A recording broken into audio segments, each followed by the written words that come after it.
Bonsoir, nous vous saluons au nom précieux de notre Seigneur et Sauveur Jésus-Christ et vous souhaitons la bienvenue sur Jésus-Christ, le seul dominateur, une autre chaîne d'évangélisation. N'oubliez pas de vous abonner, d'aimer et de partager pour que l'évangile aille le plus loin possible.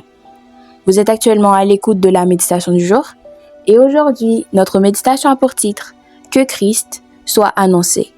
Que Christ soit annoncé.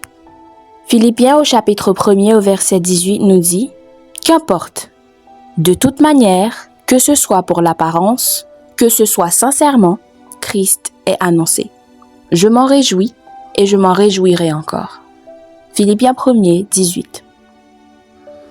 Il est facile de se laisser distraire par les motivations des autres ou par les épreuves de la vie. Paul, alors qu'il était en prison, aurait pu se plaindre de ceux qui prêchaient par envie ou rivalité. Pourtant, il choisit une perspective radicale, la joie.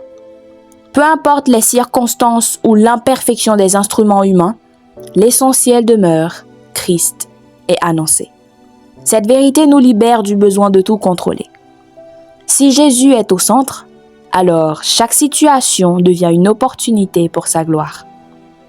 Aujourd'hui, ne regardez pas au « pourquoi difficile », mais réjouissez-vous plutôt que le message de l'Évangile continue de transformer des vies. Aujourd'hui, notre verset à mémoriser se situe dans Marc chapitre 16 au verset 15. Marc 16 verset 15. « Allez par tout le monde et prêchez la bonne nouvelle à toute la création. » Marc 16 verset 15. Marc 16 verset 15. « Allez par tout le monde et prêchez la bonne nouvelle à toute la création. » Marc 16, verset 15. Que le Seigneur vous bénisse. Bonne méditation.